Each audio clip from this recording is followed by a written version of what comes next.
Since the war is over, at least according to the stock market, we had to find some other things to talk about.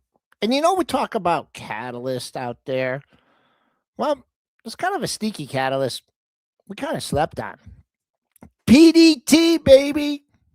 No more 25K unlimited day trading. That's moving some stocks, and the most likely candidate, Robinhood. So dig into the details on that. We have earnings. Morgan Stanley, Bank America. Who really trades bank stocks, right? We'll do ratings. Nothing as fancy as Monday. The analysts like to do their stuff after the close on Tuesday, so we'll catch up with that on the closing print. Henry Coffey, we got a new guest from Wedbush Securities. He's going to be analyzing the financial sector and stocks we really don't talk about that much. Full crew here again on the pre-market prep show. Get your pencils and pads ready. It's pre-market prep. The volatility right now is really incredible. Wow, look at that consolidation on the upper right chart. You know what we've seen this earnings season? Some of these expected moves get even more violent. This is why I have switched my strategy 10 years ago. And if you're chasing, you're in trouble. Okay, good morning, traders and investors. We have our TradeStation charts up here. TradeStation, born to trade, chart analyze, customize, all-in-one platform. Put your AI work into performance in TradeStation. Well, guess what, folks? We're trading higher. Strong close yesterday, up another 5.5 handles, clearing 7,000 here. Let's get another close above that. The buck a little bit on the rebound here after a bad couple days, up 12 cents, 98.03. TLT down 18 cents, trying to hold on to that rally from yesterday. USO up 58 cents, but do we really care about oil? GLD in the red by 0.69%, 309, 442. SLV down 52 cents at 71.50. That's 0.75%. And Bitcoin futures, well, we made it up. We cleared 75K, but just backing off $70 here at 74,330. Let's bring on Triple D here. Triple D, it's a Tuesday here on Wall Street, and I believe we had a 7-day winning streak, a 1-day loop, 1-day loss. I had to get that out of the way. So we're going for 8 out of 9. What's our next catalyst? We just keep going? We just keep cruising to all-time highs? Why not? Why not? You know why not? Because this market is completely done not only with the war, but with oil prices here. Bringing the Brentster here to discuss this as well. We were with him live last night too, and just watching oil prices and watching, the U.S. stock market here and watching it just not care whatsoever. Brentster, are you down with PDT? You down with PDT? Yeah, you know me. Oh, can we do a wrap? Why don't we eat? We're just dead. Let's put Fee in here and let him do it. Do it again one more time, Brent. You down with PDT? Yeah, you know me. Every last homie. All right. First of all, we're going to get the PDT. We're teasing it. Let me say something. Because we all know it's free money. That's pretty good, Joel. That is your pretty turn. Good for a white guy. I'm done, man. I'm done. What I'm going to say, though, is we can see this market down with oil. Yeah, no, it's not down with oil anymore. It's not up with oil anymore. It's decoupled from oil. When did this happen? When we told you it happened. We told you this 2 weeks ago. The market didn't care about the war anymore. The market hasn't cared about oil prices anymore. And, you got that big sell-off, oil spiking on the Sunday night. And, oh, my gosh, it's going to be a Black Monday. And we said, sell short oil stocks and buy the dip because they're past it. They're past it. It's like the tariff trade was last year, April. We get Groundhog Day around here. Same thing happens. They're down with tariffs. The market's done with tariffs and doesn't look back. The market's done with oil and not looking back. Because you know why we know this? Last night, USO sells off a quick $5 last night from 124 down to 119. Bring up your charts, Joel. You can show it here on the screen. Let's go to the after hours. show the USO, the big down move, the sudden spike down. You see it right there. Circle it, Joel. You can see it right there. That big down spike right there. And we pop right back. Look at the big S&P spike off that. Bring up the SPY right there. Bring up the chart. You'll see the huge spike. Oh, no, wait. You won't see the huge spike. That's how it didn't happen. Nothing. SPY didn't move. Oil fell $4 and SPY said, we're decoupled from oil. We don't care at all. No spike. No movement. Nothing. Oil fell. USO fell $5 in about 5 seconds and the SPY said, so what? Oil's popped back the whole $5 all night. SPY said, so what? You're decoupled, folks, though. The evidence is right there right now. So we don't have to worry so much about the stock market. If there's escalation or something else happening, maybe they'll worry about that. But as of right now, this market does not care anything about the war anymore. It doesn't care anything about oil anymore. It only cares about AI. The market is now driven by AI, but it also cares, which we teased earlier, about the PDT being gone, the pattern day trading rule that they put in after the financial crisis because every day trader was blowing up their account. So if you limit them to 4 trades a week, then they can't blow up their account. That's what the rule was. Under $25,000 in your account, you only have 4 trades a week. That rule officially looks like it is history. I don't know when it's going to be gone, but it is Good question. yesterday SEC ruling to get rid of the pattern day trading rule, PDT. The proposed rule would change, among other things, eliminate provisions relating to pattern day traders, the computation and use of, quote, day trading buying power, and the important part, I think, the minimum equity requirement of $25K for pattern day traders, and would implement instead new intraday margin standards. Additionally, the proposed rule would change certain provisions like Rule 4210 in light of proposed change. Okay. I will look, Dennis, in the background while you guys keep discussing here if we do have a date. Katan in the chat was asking if this is official. This is the official SEC.gov item, and kind of what you were saying, Joel. Like, look up here. I know it might be hard to read this as I'm scrolling, but like, this was proposed on December 29th by FINRA. It was made public on January 14th to the Federal Register. This has been something that, you know, it's definitely hasn't totally blindsided us. Like, you know, we could have had insight. I don't think we knew when the proposed rule was going to be like confirmed, like the April 14th date. But, you know, yeah, we probably could have got in front of this catalyst, I think. Well, and the markets tried to get in front of it yesterday because this kind of slipped through late in the afternoon and Robinhood started popping up. Webull started popping up. I know Prad, our own Prad here from Stock Trader Network, was buying some Robinhood there yesterday afternoon on this.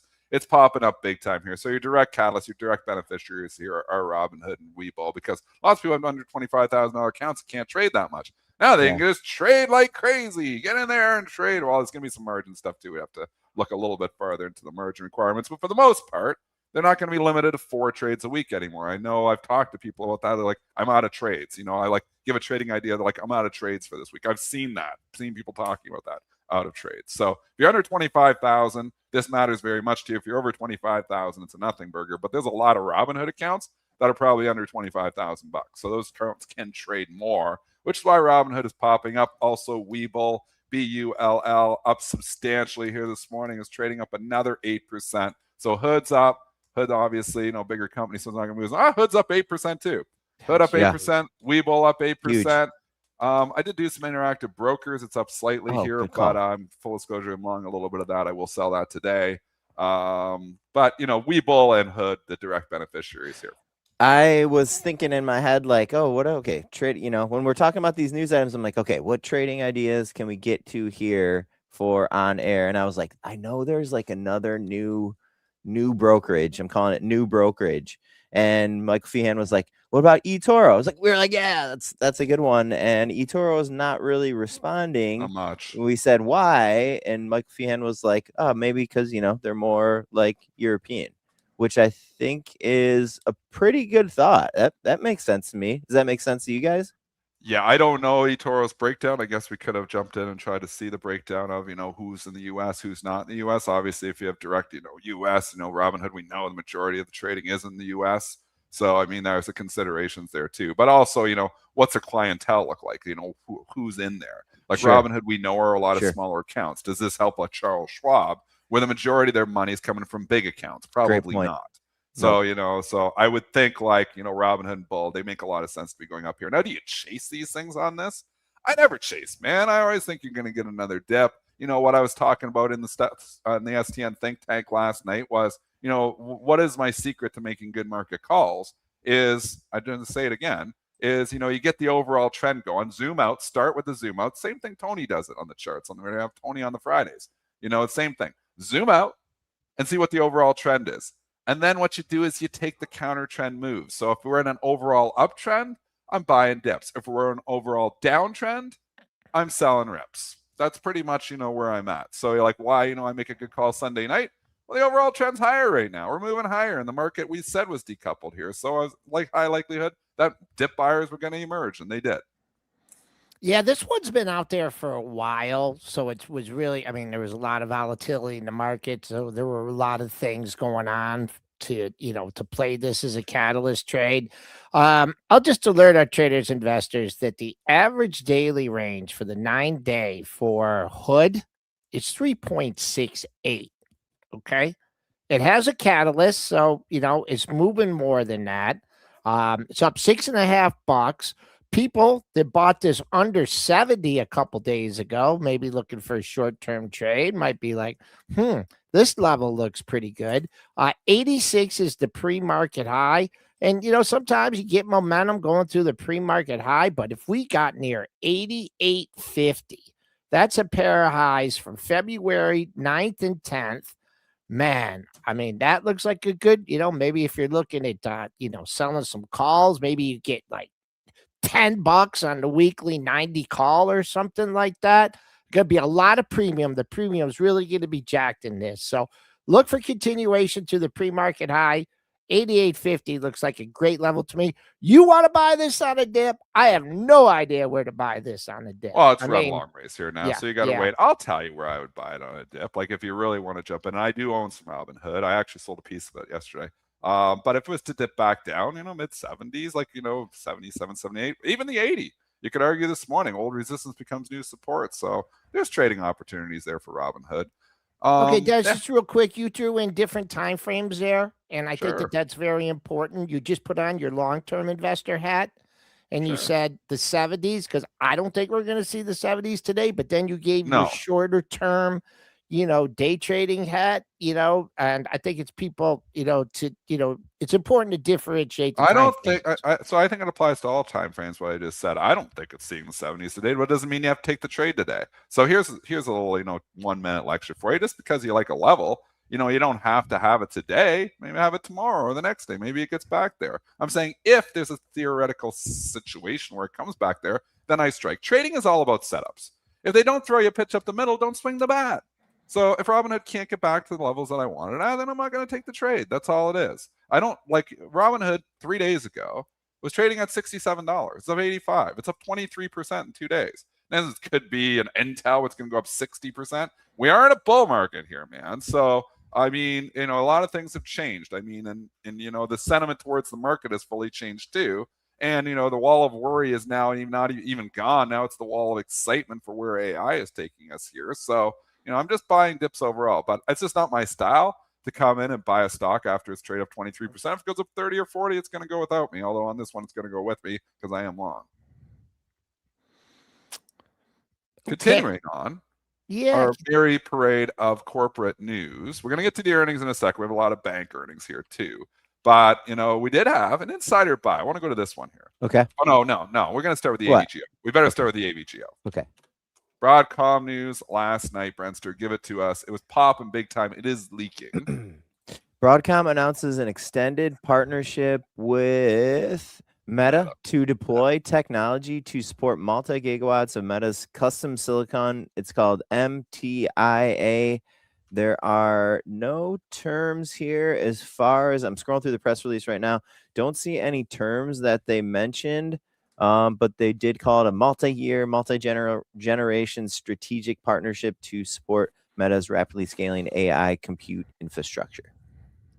And Broadcom popped huge, getting another deal. Immediate response was we saw Marvell Technology getting hit on this. So we're like, why? So you can just ask Gemini here, and Gemini gives a fantastic answer. Actually, you gotta embrace AI. I asked it, why does Marvell trade opposite to Broadcom? I want to know. I know it's happening lately, but let's talk about why. Marvell and Broadcom often trade in opposite directions due to their direct competition for custom AI chip contracts with major hyperscale cloud providers. Competing coalitions. Broadcom is closely partnered with Google, Meta, now obviously with Meta, Marvell heavily tied to Amazon, Microsoft. So just keeping that stuff in mind, these partnerships here, and obviously they're competing here. They're competing for these contracts. So when Meta gets a contract, means Marvell might not be getting that contract. So that's why Marvell moves in opposite direction. So you got to know all these relationships. Trading in my world is about relationships. It's not about technicals. It's not about, it's about what moves what, relationships. And you know what? For the last month, we've been trading oil versus SPY and making a killing. Got to realize when it decouples, which it did 2 weeks ago. It's continuing to be decoupled here now. We proved that last night. But it's all about relationships. So when Marvell gets a contract next time, probably going to bring down AVGO immediately. So just knowing that stuff, that's your edge, folks. We can say, oh, the chart looks pretty. It's got a cup and handle. That's an edge. Well, there's 6 million people looking at the same damn chart. Not a lot of other people are knowing all these little intricate relationships. So if you can get ahead of that stuff, that's an edge. Well, if I would have been up with you when this thing, what did this hit? 394.76. That's what it got to, an overshoot. So if I would have been on with the Stock Trader Network, I would have said, this is coming all the way to fill this gap here at 394.12. All these people getting their money back right here. That was a gap fill. And then we've leaked over $6. My expectation is not of investment advice. If you want to sell this thing today, you better find a level ahead of that 394.16. It very well could just bolt back up there. But when you get that kind of move, there are people caught, 394 gives me 400. Oh, no, wait, I'm going to buy a little bit more at 392. Oh, that didn't work out. Well, 390. Oh, boom, 388. So you've just built up some overhead supply along with all these people that got caught in this little downdraft here. Yeah. We've just run a long ways. If you're coming here and loading up your tech stocks now, even though it's a bull market, you're doing it backwards. Not saying we unload everything and short everything here, but we moved to buy the dip stance. This is not a dip. This is a rip. It ripped up 15 it's points a rip. last night. Not the time to buy a rip, like an upside capitulatory rip, kind of. It just ran from 300 to 380. Now you start getting back to where we were at those highs back in 2025. And then we've been all worried about competition coming here, in Broadcom. Think about all that stuff. So those worries are still relevant here.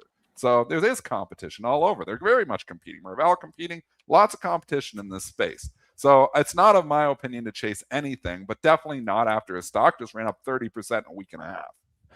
Especially a company the size of Broadcom. This isn't like a penny stock.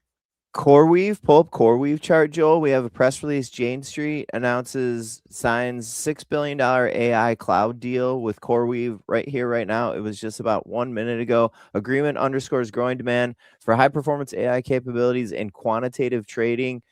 CoreWeave announces that Jane Street will use CoreWeave's AI cloud platform. Jane Street also made an equity investment of $1 billion in CoreWeave common stock at 109 per share. If that's new info, which I believe it is, that's more of, in my opinion, the important part of this release than the fact that Jane Street is going to use CoreWeave's AI cloud platform.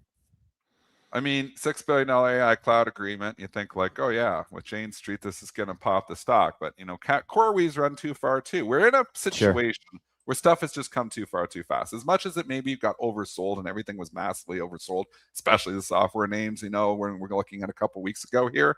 Now we're getting to a point where stuff is getting overbought. So, now is the time, if you're a trader, to ring the register. If you're a long-term investor, you buy good companies at reasonable valuations and you enjoy the ride. But I mean, we just went from 70 to 117 in 2 weeks. This is like a stock up 50, 60% in 2 weeks. These moves are parabolic here, folks. What do you do when moves go parabolic? You sell them.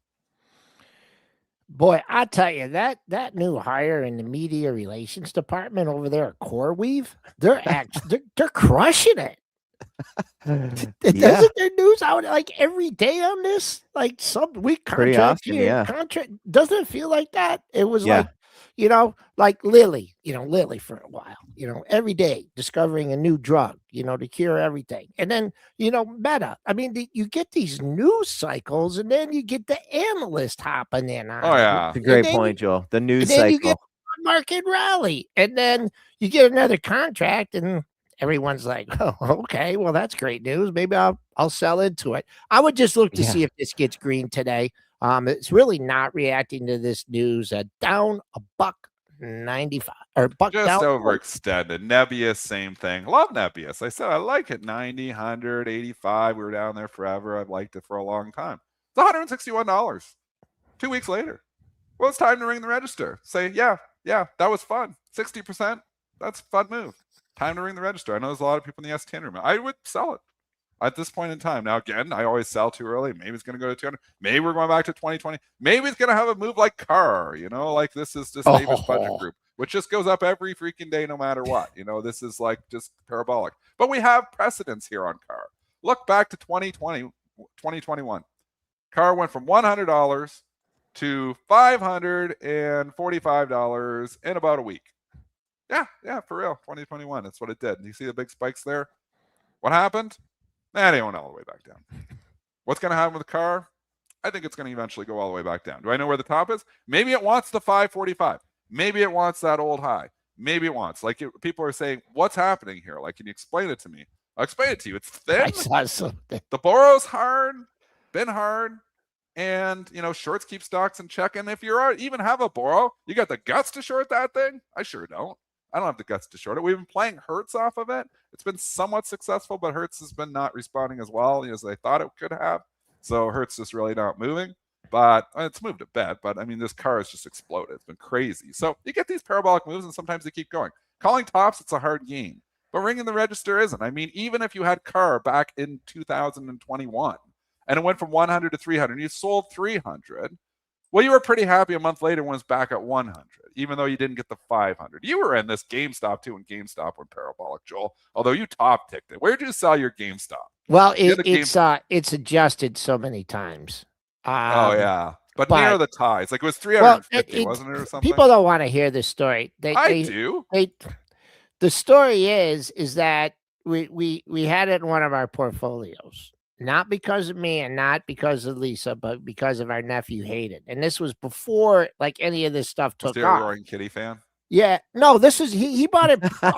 No. There were some fundamental. He was before Roaring Kitty on that stock before all that happened. I don't have time. You can ask ChatGPT. And I hated talking about it. I was just like, this is crazy. I hate talking about it. And I did get her to sell it. I said, I want to sell this one. She never will sell anything. Right. But you got her to sell GameStop. You had to put a full business proposal to Lisa on that one, but you did it. I did. And I said, how about this? I said, let's just do it on the close, just today. I can't remember what the day was. And I think the thing was at 340. And then the pre-market, it went to 600. And I'm like, I was just like, oh my God, I don't know where this thing is going to close. I think it closed 352 or something like that. It came all the way in, and we got that print. And then that was the all-time closing high print. After that. That was it. Okay. Joel Elconin top on. I never won. I got one. I got the top of one. I never sold the top. One. And then everyone's going to say, what about Peloton? I'm not going to tell the Peloton story. Oh yeah, well yeah, Peloton. Let's go to real news. Let's go to Timmy Apple. Nike. I love it when you call him Tim Apple. So last night in the STN Think Tech, we're like, what's going on, Nike? What's going on, Nike? And you're like, you called it right away. You called it right away. The SEC filings right there. Tim Apple just bought stock. And then the CEO, Elliott Hill, bought stock as well. They both bought $1 million worth of stock. Trying to Just, give it a vote of just about. confidence. The stock doesn't participate in any rally whatsoever. It's still sitting down here near its 52-week low. Well, Timmy Apple trying to give it a little bit of a vote of confidence here, and it's moving here. It's moving up. It's up 2.75%. Is this the vote of confidence that Nike needs? Is Nike back? Is the swoosh back in town here? Woo! Joel? Let me know what you think. No. No. That was a setup.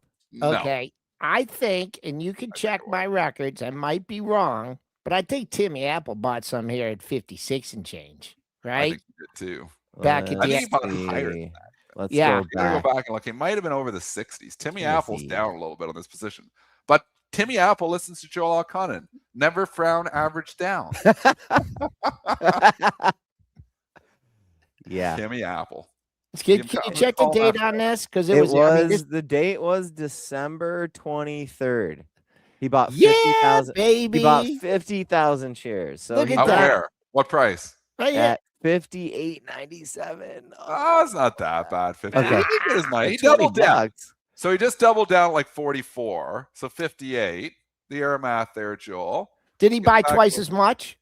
51, bought- 52. He He'd be bought made half whole. as much. Half as much. He's doing it wrong, man. Oh, yeah. You got a quad down. Remember on my Netflix? That's what I did. I was like, you know what? I bought the Netflix at 350. I'm quadding down at 150. How did that I end, almost Triple quadded D? down on the Oracle, and now and I That now I would have don't know worked. what. The I- quad down trick. It really brings that dollar cost average down big time. The problem is when you're wrong and the company goes bankrupt, then you really get hurt. Well, Nike's I don't think Nike's going disclaimer: bankrupt. At Nike's least not going yet. bankrupt. Not yet.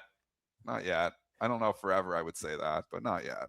Brett, Well, so what question though? Like, how is the atmosphere? How is the environment different right now, versus December? In what condition? In what environment is Timmy Apple buying here? It felt different back in December. I was excited about it, Dennis. I think you were excited about it back in December. This could be a vote of confidence. Do you feel that way? You said it, Dennis, but I think Well, maybe I think you you were could give being it a lift for a few days. Like I think Yeah. it gets a little bit of lift for a couple of days. But do I think this is the turnaround story and this is it? You know, now Nike's back. No, I don't. I mean, I'm with Joel. I set them up and on the same thing. I mean, buy good companies at reasonable valuations. Unfortunately, this doesn't have either because this is not a good company anymore, and the valuation isn't reasonable because the earnings keep falling. So I mean, double whammy here. Do I really want? Yeah, I got a great investment thesis for you here. You know, we got this sexy AI stock, or we got the Nike swoosh, which is just not like what it used to be. The sexy AI stock sounds way cooler. So you know what? No, is there a value stock? I don't even think it's a value stock. I think the earnings have come down so far. Like the dividends, 3.6%. If you want to go value, there's way better value plays out there than Nike. Yeah. yeah, Done you with got to that. pop. Let's see how much it runs. Your pre-market high 45.72. I was watching this quiet consolidation period, and you know maybe if you're longer term and you are a believer in this, maybe you can get it back in under 44.5, 44 to 45.5.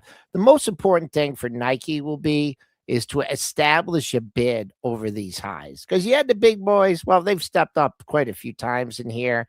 But it looks like he did have some institutional interest down here at the 42.5 level. Are they willing to pay 45.5 today?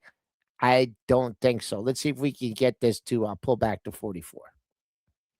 National Quantum Day. We missed it. I did not know it was National Quantum Day, and I put a calendar alert for 2 days before National Quantum Day next year so that we know to buy all our quantum stocks before National Quantum Day. Is it just that simple? Is it just that simple that on National Quantum Day that all the quantum stocks are going to rally 25%? Is it that simple? Because trading can be really simple. I had no idea until the stock started moving in the day, and I was like, "What's going on with quantum?" And somebody said, "Oh, it's National Quantum Day." I had no clue, man. So if I would have known it was National Quantum Day 2 days ago, I probably would have been long quantum stocks because I love catalyst trading here. Holy cow! IONQ just ran from $26 to $38 here this morning. Okay, now it's a sell. But it was buy, a couple days ago. Not investment advice. But if I bought this 2 days ago for the Quantum Day trade, I would be ringing the register here, right now. RGTI, same story. We got the whole little list of them. QBTS, same story. Huge move up yesterday. QUBT, That one's been the weaker one, but it moved up yesterday. And then you also have the old CCCX, the triple CX. I know Grasso was given this one. Shout out to my buddy Steve Grasso. INFQ up another 90 cents here this morning. That's the SPAC turned INFQ. Those are your quantum Man, you names guys are killing moving me here this with morning. these We fly symbols through here. relationships. Why do you know relationships? You know what you do? You got a list. It's ugly, but it's a list. These are your lists of retail darling relationships there.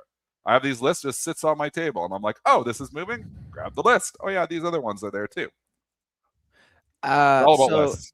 So we're gonna get a calendar. We're gonna get a nice calendar with all these dates for you, Triple D, and you're gonna be super happy, and you're gonna have fees on this.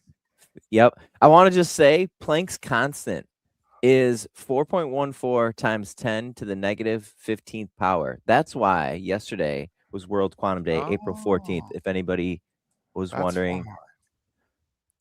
Yeah. Kind of fun. About Planck's constant. I did not know that either. So now we know why April 14th is National Quantum Day. So we didn't get to any bank. We didn't get to any earnings yet. We didn't get to any bank earnings. We didn't get to Snap laying off. I want to do the 16%. Snap. You want to do the Snap? Okay, Snap let's do the Snap first. We got our guests coming here in the background, but Snap first. So Snap trades up here. They reported earnings. I don't even know if the earnings matter because you know what they did? The AI efficiency trade. It worked so well for XYZ. It worked well even in rumors for Meta, which Zuck's going to do it here eventually. And Snapchat is to cut about 1,000 jobs, 16% of the workforce. The shareholders say, hallelujah, thank you. We love cutting jobs, even though long-term, I don't know if it's going to be good for the economy. But short-term, you know, we're all about short-term gain for long-term pain here in this market. And 1,000 jobs, 16% of the workforce. Excellent news for Snapchat's popping up on the efficiency trade. Is this a buy in Snap? I don't like Snap at all long-term. So I don't know. I don't know if I'm coming here and getting all excited here, but the market likes efficiency. It does. It likes layoffs so far. That's what we've seen in the market. More layoffs, the pops. I'll just tell you, pre-market high 627. So you're not too far from that. You're just getting into just like a really gappy area. I mean, you know, give me levels here. You know, I'll just give you your next daily highs and maybe daily closes. I think you do get some confluence here in the $6 handle. I love it when you say that word. Confluence. 612 was your February 4th high. The next day's high was up at 665. So $6, $5.99. It's right there. It has it, you know. I'd say this has a better chance. Well, I better look before I say it. This has a better chance of taking out the pre-market high than Broadcom. That's just my opinion here. But that's what we're looking at. Snap cutting how many jobs here? 10%. 16%. Nice round number. 1,000. Yep. 1,000. Wow. I mean, what do people do there anyways?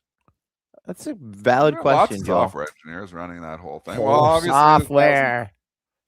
I know.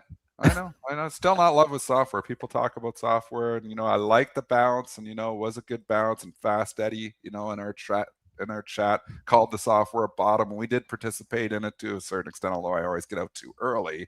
But I don't know if we're in this imminent software turnaround where all the software names are going higher.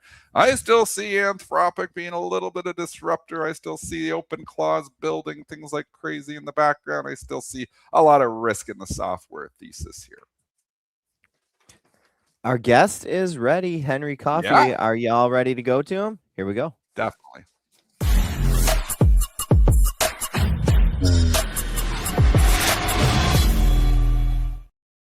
Okay, coming to the stage, we have Henry Coffey from Wedbush Securities covering the financial sector.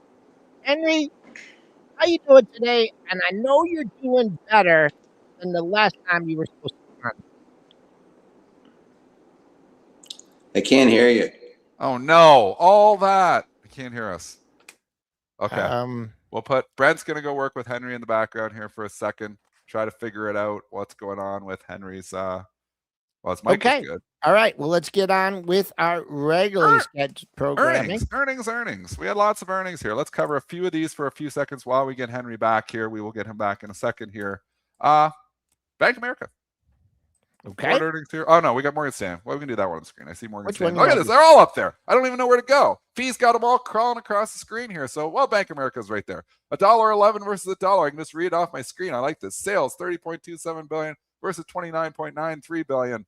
I don't care about anything else. Bank of America is on the screen. Bank of America trading up a little bit here in the pre-market. The bank's been reluctantly crawling back with this market. I'd say they've been doing pretty good. The problem is we're coming in back into overhead resistance here, Joel. So, get up there and give me some technicals here on the I mean, technical schmectacles. I mean, you got the 50. No, says our really. technical analyst. Okay. I mean, technically speaking, you shouldn't have taken this thing up to 54.49, right? So the question is it's gonna open? Does it open over 54, right? And hold the bid and then get up to 54.50. I see. There's a lot of size and going all the way up. It's only up 65 cents. I'd say if you're super bullish Bank of America, you love this open, you're buying the open. Just don't wait forever to figure out that you're wrong.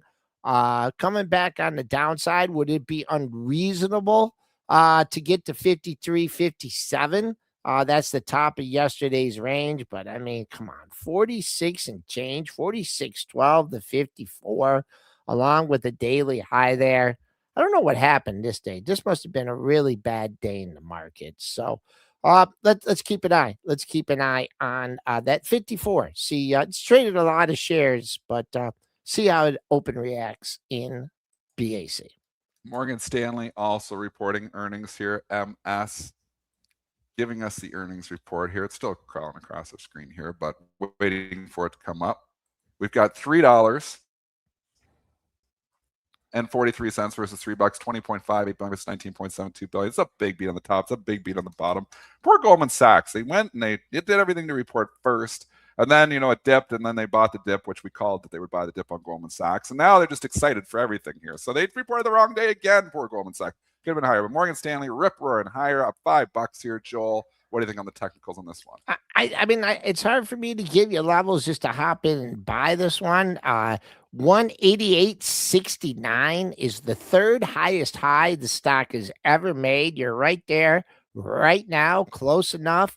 You're also filling the gap here at 189. I mean, is it going to work its way into this bar? Well, it'll have to do it without me.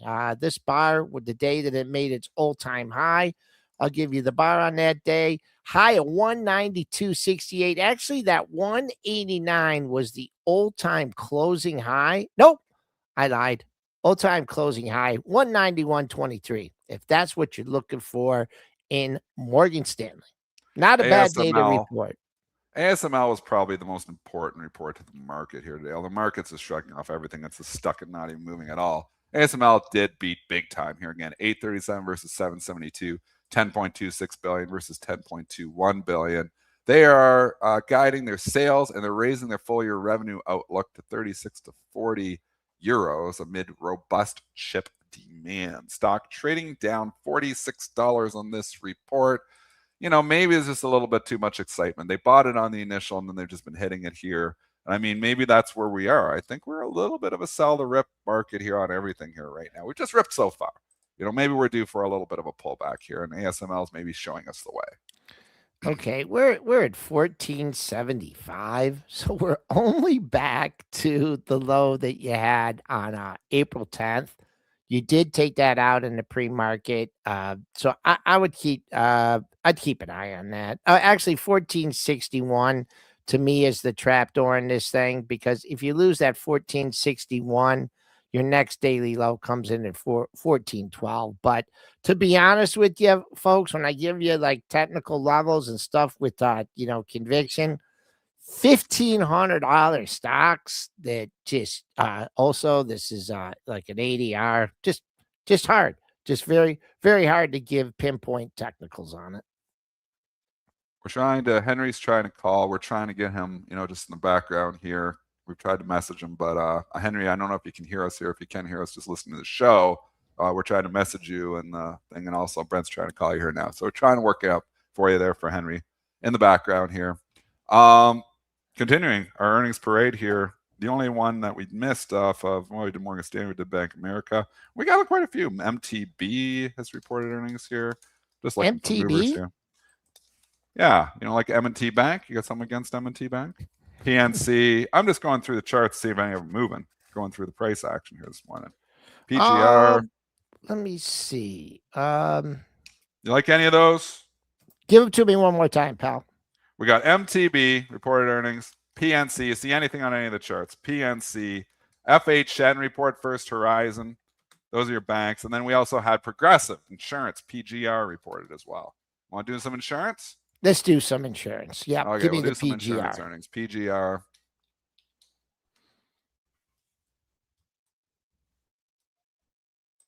Better.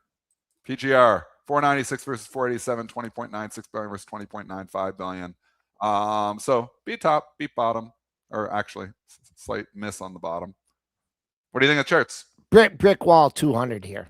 Absolute brick wall 200. Didn't come near in the pre-market. This hasn't reacted well to the overall rally. Didn't take out its October low, but probably better places to put your money than Progressive here. Trading down 254. If I had to give you a daily level here, on the downside, you are at, or you could get a look at your 3-day low at 193.06. But, bank stocks, insurance stocks, I mean, is that like where the money's going right now? I mean, they are parts of the economy, but like not as big as, other things. And I don't think that those new traders with their going to be active in their PDT accounts are jumping in Progressive Insurance. Yeah. That may not be the stock for them. No, I don't think so.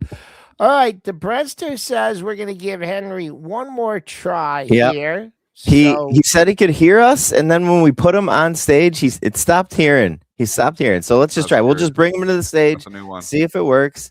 Let's go. Here we go. Henry, can you hear us now? Good morning.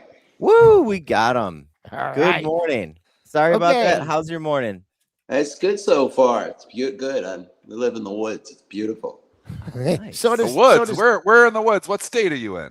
Tennessee. Oh, But nice. we're Lovely. moving to upstate New York, so What's the temperature in Tennessee? What's your morning? You still get cool? It's nice, but if you want an exact number, I got too many devices I have to. Don't worry about it. It's all good. We don't have to be exact. We're only stock traders here. all right, Henry. The first time I introduced you, I said, I know you're doing better than the last time you were supposed to come on the show. Right. Do you remember you were supposed to come on with Michael Piccolo? Do you remember that? There was a huge ice storm that hit us and like shut everything down for weeks. Wow. Yeah, I mean it was I mean it was like 10 days of no electricity. Wow. No 10 internet. days? Brutal. Yeah, we have a generator, so but no internet for we had to go to Starbucks every day. Oh wow. But no, Okay. All right. You cover the financial sector, right? And we were just talking about the financial sector and some of the banks, but you follow some stocks that we don't really talk about a whole lot. And I want to get to them. Two stocks. We'll first start with RPT, Rithm Property Trust here. And we also have the other stock that's related to it. Tell me about these companies. Do they have look, to be blunt, RPT is like the absolute grand. We used to call it as a kid grand slam home run. I mean, this thing could go. You're playing a game with it, and it may sit there for a while. But what happened was Rithm, the parent, the manager, stepped in and took over for another group, renamed it, cleaned it up. Got all the adverse marks out of the way, and now they're going to build it into a commercial property trust. Obviously, the attraction here is, you've got a stock that's selling significantly below book value. You've got a company that through more active restructuring could probably earn $1.60 or a recap, basically what they're talking about. What they're talking about doing is raise a bunch of capital, put in a bunch of higher yielding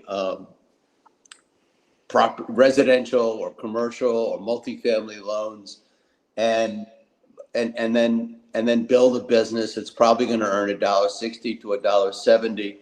We think that happens in 2027, but I know the company's anxious to get it done now. It's just a question of price. At what price is it effective to issue the capital and get the transaction done? And it's out there cooking. It's an opportunity. In the interim, you get a nice dividend. Stock's way below. That 10% dividend, 10.2%. Is that Yeah, safe? 10% that's dividend? not. People say, "Oh, that's scary. It's too high." Well, no, that's a normal dividend in mortgage REIT land. BDCs, companies like Ares and Hercules, and companies like mortgage REITs like Agency and Rithm and others tend to yield in the 9-10% range. So it's not unusual. It's an attractive dividend. It's a 2-year story. The biggest thing is you've got Rithm, who is a company we followed forever, a great management team. The big brother, so to speak, is the manager, and they're not into small companies. Rithm wants to build a big business. So it this discount to book value. Yeah, it's got some risk and some, because it's a changing story. You got timing issues, but you got everything queued up for a big success over the next 24 months. And is there anything that would make you switch from like a buying opportunity to a value trap? If I lost confidence in in the big brother, the manager, it's an externally managed company. Yeah, obviously I would change, but I've worked with Rithm for so many years and seen them, build up big businesses. So yeah, if that changed, I'd change. But other than that, we're just waiting. And of course the issue is it's easier to issue stock at a higher price than a lower price. And so that's the one, use the word value trap. That's the one trap here that if the stock's too low to execute on the business plan, then it slows down. A couple of bucks higher, they're on the go. Okay, let's switch over to a stock that's been in the news a lot. Fannie Mae. I don't care. I can't shake a stick at like how much money I short that thing in the 75, 80, 90, 100, and back at the old bright days. But here, let's look at Fannie Mae. A lot of different things. I know Bill Ackman's been on this thing. But when you look at this stock, if the EPS is effectively zero due to treasury structure, why should common shareholders own this thing today? Well, if Treasury does nothing, if they just sit on their and hold what they hold and change none of the rules, keep holding the senior preferred forever, give the company the 5 to 10 years it needs to build up capital, then yeah, you're right, it's a zero. And unfortunately, that's the highest opportunity for them. But if we take the Trump administration at its word, they want an IPO, which isn't really an IPO, but they call it an IPO. They want a recap and release. They want these two to Fannie Mae and Freddie Mac to work out as independent companies, and they want the stocks to trade higher. And if you believe what they've said multiple times in public, including what Trump said when he wasn't president in writing about the senior preferred, then you have an opportunity here. Much more so with Freddie Mac, FMCC, which is not as well kind of focused on by investors, but has a lot more upside for reasons that are completely confusing to me. Freddie Mac sells at a notable, when we do the pro forma analysis, when we say, all right, they're gonna rebuild this company, they're gonna put the senior preferred at like a 10% yield based on the money the Treasury's invested, not based on liquidation preference. So they're going to lower their available return. You do the pro forma numbers on that one, and Freddie Mac, for reasons that are beyond me, trades at a significant PE discount to Fannie. And as a result, with any kind of like tweaking and restructuring, you're probably looking at, a $12+ stock. With Fannie Mae, it's because of the valuation issues, it's not so compelling, but FMCC is the one that if they flip the switch is really going to benefit. What would it take to get these stocks listed on the exchange again? I mean, because obviously they've been. They just have to straighten up the preferred. They just have to come out and tell people what they're going to do with the senior preferred. Okay.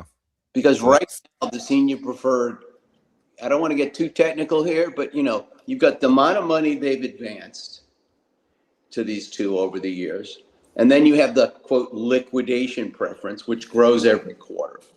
And the liquidation preference is twice the amount of money they've advanced, in simple terms. And it just eats up the entire common structure. So they've got to address that. And if they address that, if they come out and say, this is what we're going to do, then they probably can uplist. And that would be a real big positive signal to investors. And that's what everybody's waiting for. Step one is uplist. Step two is put out a capital plan. Of course, what are the obvious negatives? Not to get into the details, but I think a lot of people would say the Trump administration's focused elsewhere right now. Yeah. Just a bit.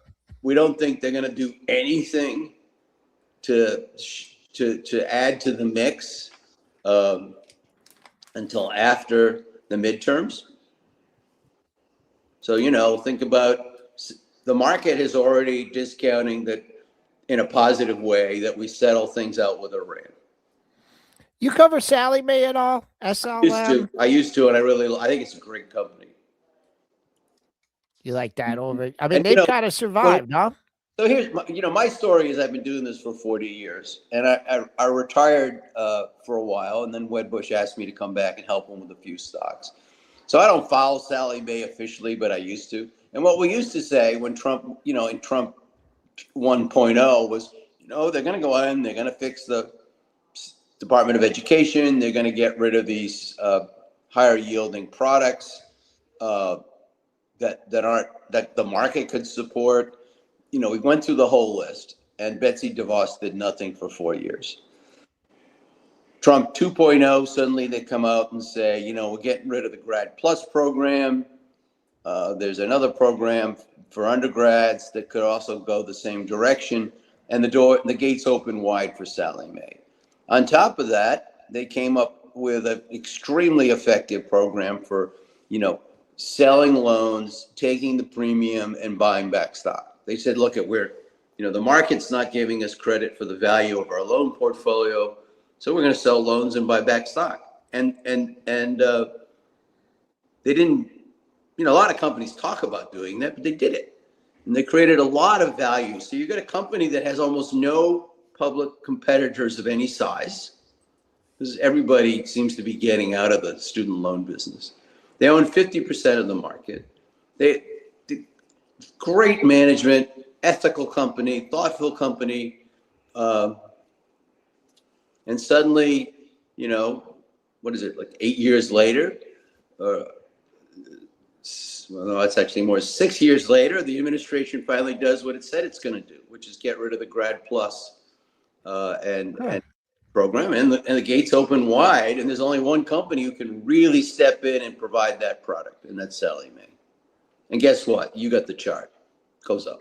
Yep, I got the chart close up. All right, Henry Coffey, financial sector analyst at Wedbush Securities. Henry, glad we got you on. Can I throw out one more idea out there? Sure. Of course. Yeah. Okay. So we talked about Fannie and Freddie. We talked about the Rithm families, and those are all stock. I mean, they all have their different clocks. Rhythms are the dividend yields with great reasons to buy them. And the one sector we haven't talked about is there's all this noise around private credit. Okay. if you look, there are holes in the private credit market. And there are people that don't know how to run a public company. And there are redemption issues. You know, you had the privates, you know, the private investors that went into funds in the private credit market don't have the liquidity that they want, right? You know, it's all over the news. Well, there's an alternative.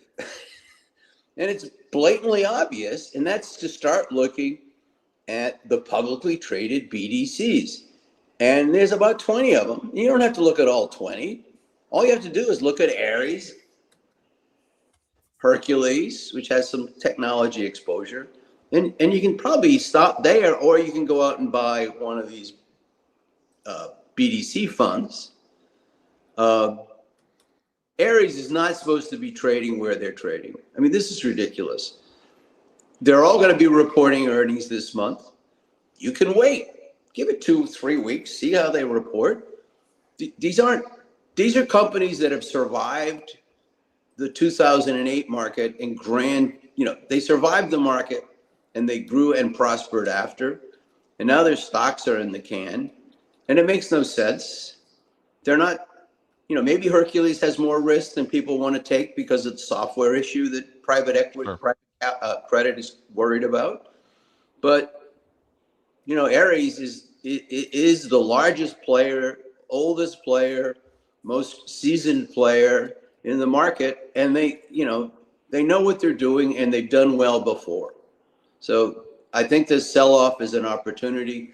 If you look at the aggregate loan indices, which is not a perfect way to analyze the market, values have actually been recovering since Blue Owl came out with its news in March.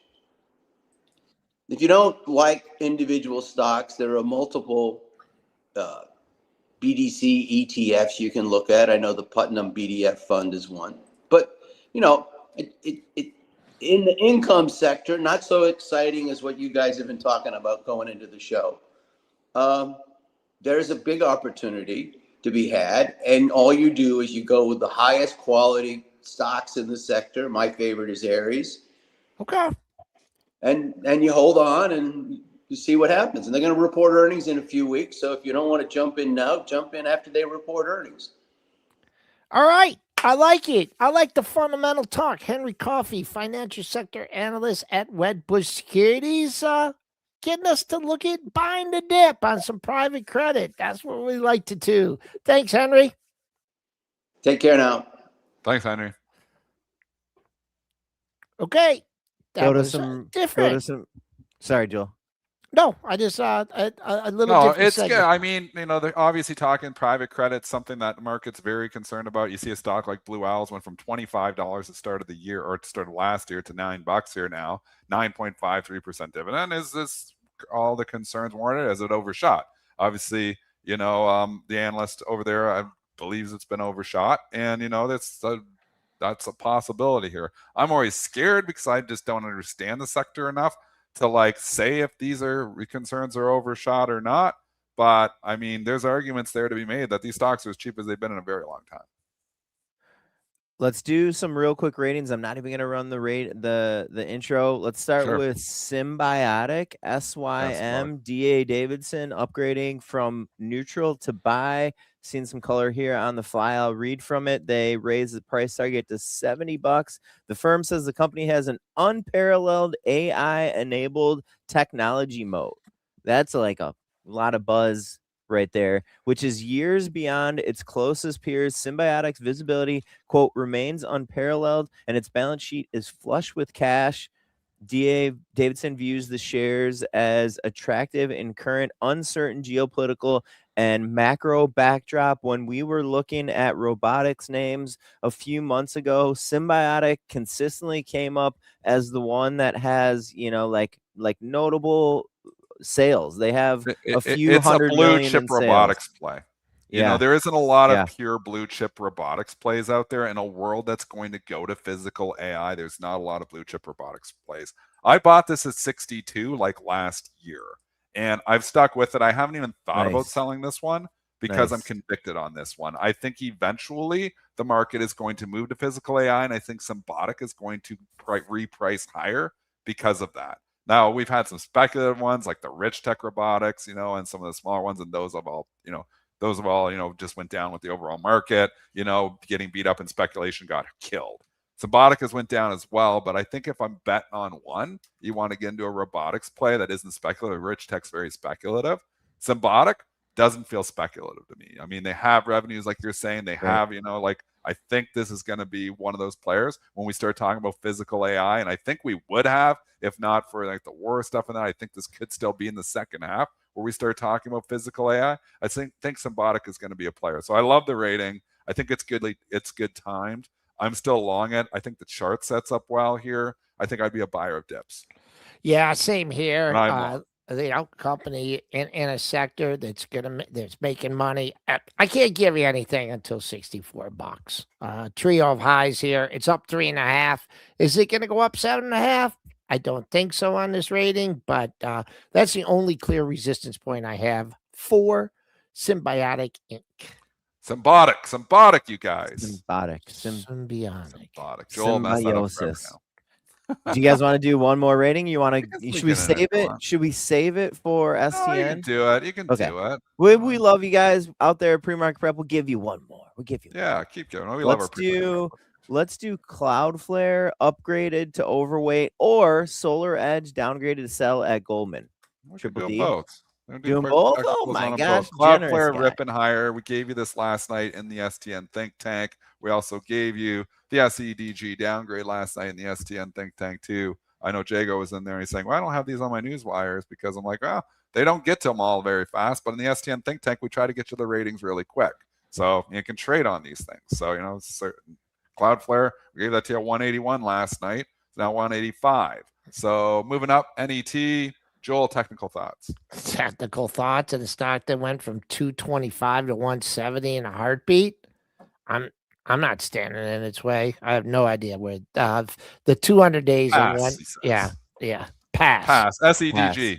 So SEDG. Solar Edge gets downgraded to Sal at Goldman Sachs. It's done with Solar Edge. $31 price target. They say elevated expectations and a challenging valuation for Solar Edge, especially when considering margin gains tied mostly to the 45X credits. Stock's recent rally also suggests expectations for potential upside from a material improvement in European demand stemming from rising energy prices following the outbreak of war in Iran, appearing to be creating a higher bar of expectations, according to Goldman, what many consider to be the axe in most stocks out there on Wall Street.